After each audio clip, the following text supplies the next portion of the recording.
ग्रंथ श्रीमद् भगवद गीता की जय। श्रीमद् भगवद गीता अध्याय 2, श्लोक संख्या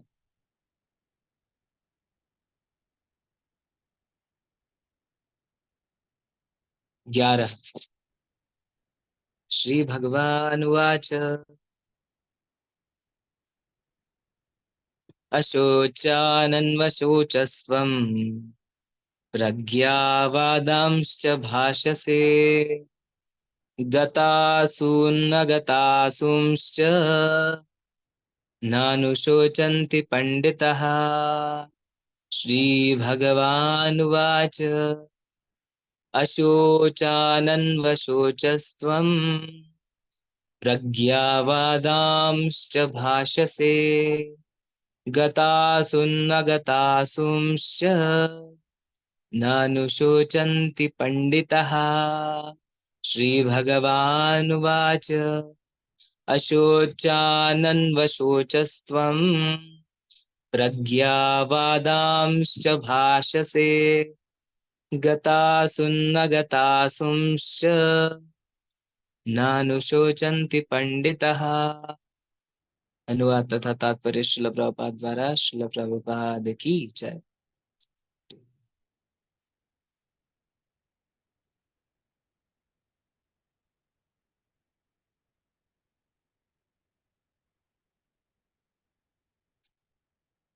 श्री भगवान ने कहा, तुम पांडित्यपूर्ण वचन कहते हुए उनके लिए शोक कर रहे हो जो शोक करने योग्य नहीं है। जो विद्वान होते हैं वे न तो जीवित के लिए न ही मृत के लिए शोक करते हैं।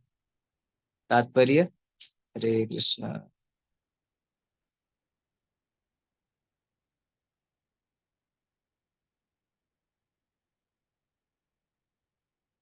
तात्पर्य में श्रील प्रभुपाद जी कह रहे हैं, भगवान ने तत्काल गुरु का पद संभाला और अपने मित्र को अप्रत्यक्षतः मूर्ख कहकर डांटा। उन्होंने कहा, तुम विद्वान की तरह बातें करते हो किंतु तुम यह नहीं जानते कि जो विद्वान होता है अर्थात जो यह जानता है कि शरीर तथा आत्मा क्या है, वह किसी भी अवस्था में शरीर के लिए चाहे वह जीवित हो या मृत शोक नहीं करता। अगले अध्यायों से यह स्पष्ट हो जाएगा कि ज्ञान का अर्थ पदार्थ तथा आत्मा एवं दोनों के नियामक को जानना है। अर्जुन का तर्क था कि राजनीतिक तथा समाजनीति की अपेक्षा धर्म को अधिक महत्व मिलना चाहिए, किंतु उसे यह ज्ञात न था कि पदार्थ, आत्मा तथा परमेश्वर का ज्ञान धार्मिक सूत्रों से भी अधिक महत्वपूर्ण है। और चूंकि उसमें इस ज्ञान का अभाव था अतः उसे विद्वान नहीं बनना चाहिए था। और चूंकि वह अत्यधिक विद्वान नहीं था इसलिए वह शोक के सर्वथा अयोग्य वस्तु के लिए शोक कर रहा था। यह शरीर जन्मता है और आज या कल इसका विनाश निश्चित है। अतः शरीर उतना महत्वपूर्ण नहीं है जितना कि आत्मा है। जो इस तथ्य को जानता है वही असली विद्वान है और उसके लिए शोक का कोई कारण नहीं हो सकता। ओम अज्ञानतिमिरन्धस्य ज्ञानाञ्जनशलाकया चक्षुरुन्मिलितं येन तस्मै श्रीगुरवे नमः। नमो विष्णुपादाय कृष्णपृष्ठाय भूतले श्रीमते भक्तिवेदांत स्वामीनिति नामिने। नमस्ते सारस्वते देवे गौरवाणी प्रचारिणे निर्विशेष शून्यवादी पाश्चात्य देशतारिणे। जय श्री कृष्ण चैतन्य प्रभु नित्यानंद श्री अद्वैत गदाधर श्रीवासादि गौर भक्त वृंद। हरे कृष्ण कृष्ण कृष्ण हरे हरे, हरे राम राम राम हरे हरे। हरे कृष्ण। तो श्रीमद् भगवत गीता का दूसरा अध्याय हमारा चल रहा है। अभी तक हमने देखा कि अर्जुन तर्क वगैरह लगाए, भगवान ने उसे दूसरे और तीसरे श्लोक में बहुत डांट फटकार लगाई, लेकिन मित्रता पूर्व 7वें 8वें श्लोक में अर्जुन पूर्णतः श्री कृष्ण की शरणागति लेते हैं और उन्हें गुरु के रूप में स्वीकार करते हैं। पूर्णतः भगवान श्री कृष्ण के शरण जाते हैं और कहते हैं कि अभी मुझे समझ में नहीं आ रहा है, आप बताइए क्या करना है। अभी मैं आपका शिष्य हूँ, मैं नहीं, मेरे ज्ञान के द्वारा और मेरे अनुभव के द्वारा मैं मेरी इस निराशा को दूर नहीं कर सकता हूँ, तो मुझे मार्गदर्शन कीजिए। अब मुझे मित्रता पूर्व बातें नहीं चाहिए। और ऐसा कह करके वो शस्त्र वगैरह रख के बैठ जाता है। संजय कहते हैं ऐसे अर्जुन को जब वो शिष्य बनता है तो देखकर भगवान श्री कृष्ण थोड़ा मुस्कुराते हैं और फिर श्री कृष्ण बोलना शुरू कर देते हैं। तो श्रीमद् भगवत गीता वास्तविकता में शुरू होती है, जो ज्ञान है भगवान का वो 11वें 11वें श्लोक से शुरू होता है। भगवत गीता अध्याय 2 श्लोक संख्या 11। तो वास्तविकता में कोई सोच सकता है कि फिर भगवान को जहां जहां से बोलना था वहीं से भगवत गीता क्यों नहीं शुरू हुई, पहले अध्याय का काम ही क्या। तो मूलतः पहला अध्याय बहुत ज्यादा महत्वपूर्ण है हम जैसे बद्ध जीवों के लिए, क्योंकि जैसी परिस्थिति से अर्जुन गुजर रहा था और जो निराशा जो हताशा उसको हुई थी, वो हताशा हम सभी अपने जीवन में जीते हैं। और उसके ऊपर प्रॉपर सॉल्यूशन है ये भगवत गीता, इसलिए व्यास देव जी ने वो पहला अध्याय श्रीमद् भगवत गीता में रखा। वास्तविकता में पहले अध्याय में भगवान श्री कृष्ण का एक भी श्लोक नहीं है। देखा जाए तो दूसरे अध्याय से ही शुरू कर सकते थे। 750 श्लोक की जगह 650 में ही हो जाता था, है ना। लेकिन फिर भी जो अर्जुन की व्यथा है उसको समझने के लिए अनिवार्य है पहला चैप्टर, कि किस परिस्थिति में भगवान श्री कृष्ण की शरण ली जाती है और शरण लेने के बाद फिर भगवान हमसे आदान प्रदान करते हैं। तो फिर भगवान ने इस 11वें श्लोक में बोलना शुरू कर दिया। श्री भगवान ने कहा, तुम पांडित्य पूर्ण पूर्ण वचन करते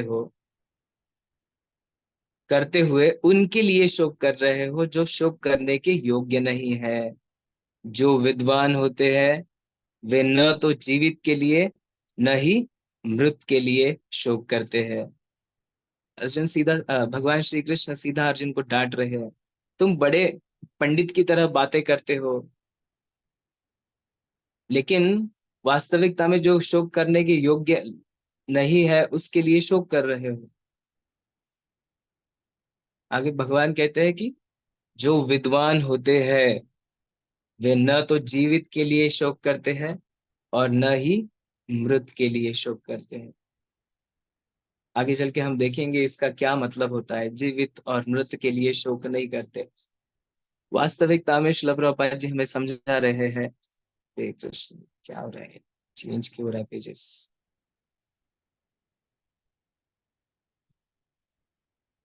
श्रील प्रभुपाद जी तात्पर्य में हमें समझा रहे हैं कि भगवान ने तत्काल गुरु का पद संभाला। जब अर्जुन ने शिष्यत्व स्वीकार किया तो भगवान ने तुरंत गुरु का पद संभाला, गुरु के रोल में आ गए भगवान। और भगवान क्या कर रहे हैं, अभी मित्रता पूर्ण बातें बंद कर दी और भगवान सीधा गुरु की तरह डांट रहे हैं, फटकार लगा रहे हैं अर्जुन को।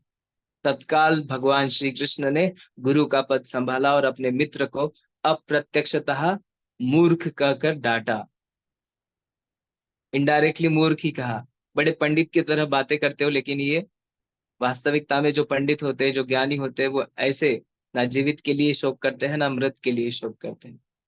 उन्होंने कहा कि तुम विद्वान की तरह बातें करते हो, किंतु तुम यह नहीं जानते, जो विद्वान होता है अर्थात जो यह जानता है, विद्वान मतलब कौन, जो यह जानता है कि शरीर तथा आत्मा क्या है, वह किसी भी अवस्था में शरीर के लिए चाहे वह जीवित हो या मृत शोक नहीं करता। विद्वान मतलब कौन, जो व्यक्ति शरीर और आत्मा क्या है यह जानता है, शरीर में और आत्मा में भेद क्या है वह जानता है, शरीर वास्तविकता में क्या है और आत्मा वास्तविकता में क्या है, यह ज्ञान जब होता है तो उस व्यक्ति को विद्वान कहते हैं। और ऐसा विद्वान व्यक्ति किसी भी अवस्था में शरीर के लिए, चाहे वह शरीर जीवित हो या मृत हो, शोक नहीं करता। श्रील प्रभुपाद जी आगे कह रहे कि अगले अध्यायों से यह स्पष्ट हो जाएगा कि ज्ञान का अर्थ पदार्थ तथा आत्मा एवं दोनों के नियामक को जानना है। वास्तविकता में ज्ञान क्या है? ये जो हम पढ़ते हैं स्कूल में, ABCD 1 2 3 4, science, mathematics, geography, history, physics, chemistry, engineering, डॉक्टरी, ये ज्ञान नहीं है। ज्ञान क्या है? असली ज्ञान क्या है? ज्ञान का अर्थ होता है पदार्थ। पदार्थ मतलब ये जो भौतिक पदार्थ है, जिन पंच महाभूतों से हमारा शरीर बना है, वह उसे कहते हैं पदार्थ। और दूसरा तत्व है आत्मा। इन दोनों को और इन दोनों के रिलेशन को वास्तविकता में जानना, उसे कहते हैं ज्ञान। बाकी सब जो भी हम सीखते हैं वो सिर्फ पेट भरने के लिए काम आने वाला है। मतलब पैसा कमाने के लिए कुछ कला सीखते हैं हम। Everything is art. जो भी हम सीखते हैं that is called as art. वास्तविक नॉलेज क्या है? ज्ञान। ज्ञान इज जब हम अपने बारे में, मतलब स्वयं आत्मा के बारे में, फिर ये जो पंच महाभूतों का बना शरीर है इसके बारे में, और ये एक दूसरे के साथ कैसे समन्वय करते हैं, इसका नियामक को जानना, इसे कहते हैं वास्तविक ज्ञान। तो एक डिफरेंस हम समझ गए कि वास्तविक ज्ञान क्या है, और जिसे हम ज्ञान, नॉलेज कहते हैं, जनरल नॉलेज, वो सिर्फ जानकारी है। जनरल नॉलेज हम रखते हैं, knowledge, knowledge that is not knowledge, that is just an information. Information is not called as knowledge. So, knowledge is real knowledge of Bhagavad Gita. So, ये भगवत गीता है वास्तविकता में परम ज्ञान। सबसे हाईएस्ट लेवल का अगर ज्ञान कुछ है तो वो भगवत गीता है, जिसके माध्यम से हम स्वयं के बारे में समझ सकते हैं, भगवान के बारे में समझ सकते हैं, प्रकृति के बारे में समझ सकते हैं, हम इधर क्यों फंसे हैं ये समझ सकते हैं। इसे कहते हैं ज्ञान। तो श्रील प्रभुपाद आगे कह रहे हैं कि अर्जुन का तर्क था कि राजनीति या समाज नीति की अपेक्षा धर्म को अधिक महत्व मिलना चाहिए।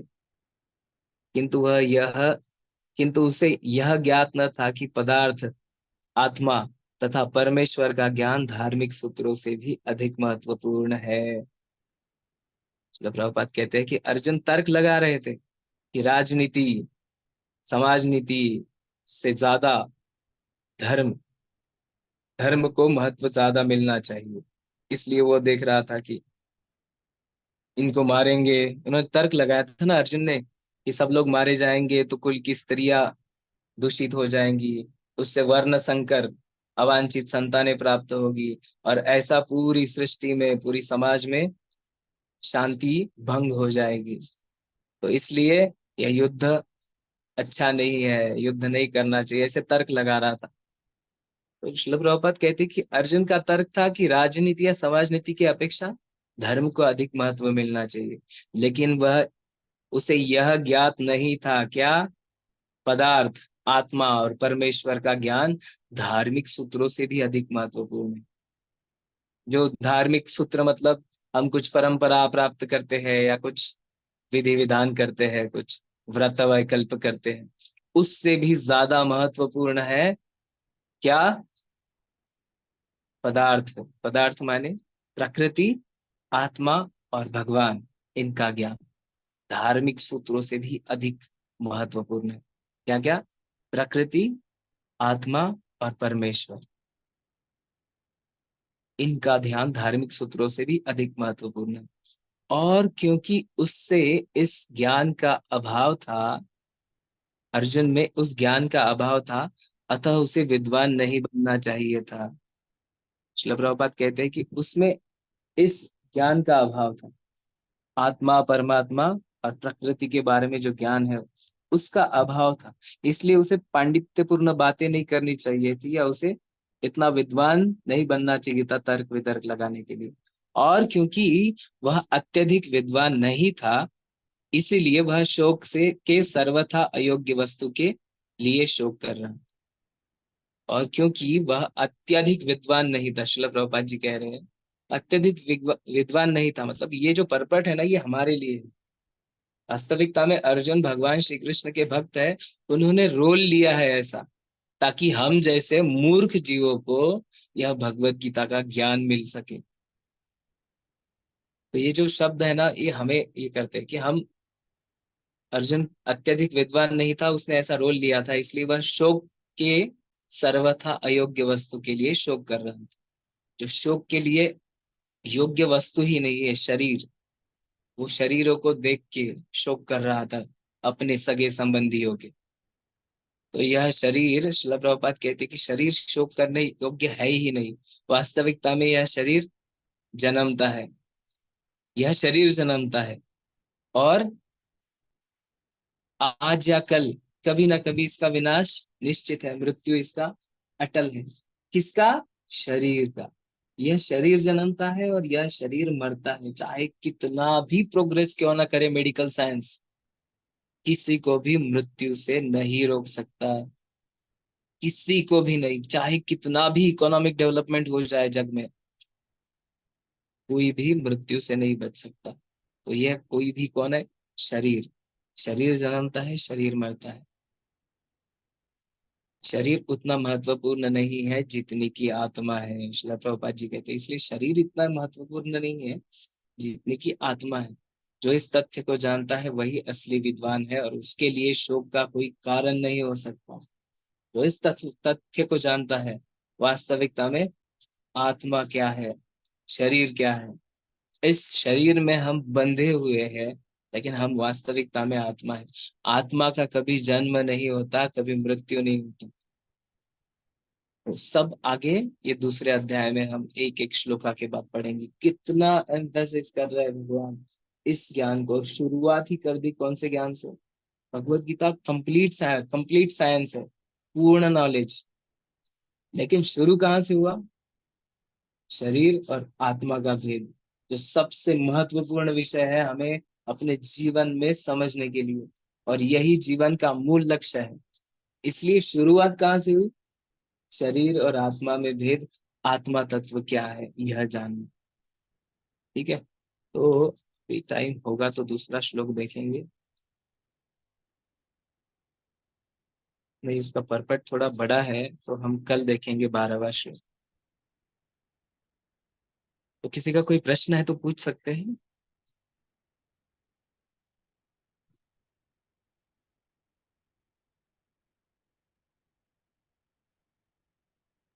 हरे कृष्ण प्रभूजी, प्रणाम. हाँ, हरे कृष्ण। प्रभूजी, ते काल जो श्लोक झाला त्याच्यामध्ये आहे ना, गुरु आणि शिष्यांवरील संवाद सर्वांच्या लाभासाठी दोन्ही सैन्यांच्या मध्ये प्रकटपणे चालला होता. तर ते सर्वजण ऐकत होते का भगवद्गीता तेव्हा, की फक्त अर्जुनाला सांगितलं भगवंतांनी?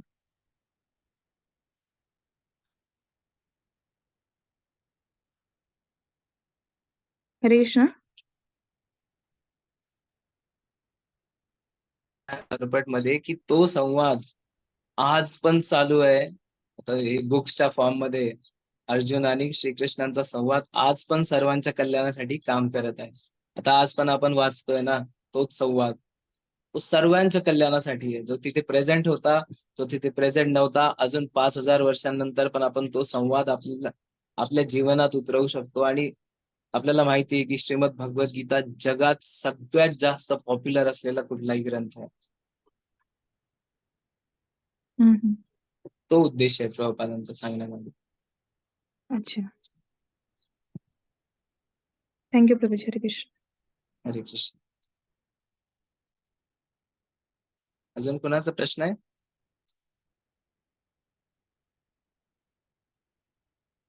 सगळ्यांचं खूप खूप धन्यवाद। आपण भगवंतांशी थँक्यू याच प्रकारे म्हणू शकतो, जर आपण ब्रह्ममुहूर्तात उठून भगवंताचं नाम जप केलं, भगवंतांनी जे सांगितलेलं आहे त्यांचे ग्रंथ कानावरती पडले, थोडेसे वाचले, दिस इज, हे आपल्या जीवनाचं पूर्णत्व आहे। त्यामुळे तुमचं सर्वांचं खूप खूप धन्यवाद। डेली आपण हे जे काय करतो ना, स्वतःसाठी करत असतो पूर्ण। याला भगवंतांना गरज नसते, पण आपल्याला भगवंतांशी जोडायचं आहे। आपल्याला जीवनात शांती आणि आनंद मिळवायचा आहे। एकमात्र साधन आहे भगवत भक्ती। आणि तुम्ही सगळे खूप उत्साह दाखवताय, त्याबद्दल सर्वांचे खूप खूप धन्यवाद। श्रील प्रभुपाद आपल्यावरती खूप कृपा करतील. हरे कृष्ण. वाञ्छा कल्पतरुभ्यश्च कृपा सिन्धुभ्य एव च पतितानां पावनेभ्यो वैष्णवेभ्यो नमो नमः. अनंत कोटि वैष्णव वृंद की जय. वैष्णव ठाकुर की जय. श्रील प्रभुपाद की जय. निताय गौर प्रेमानंद.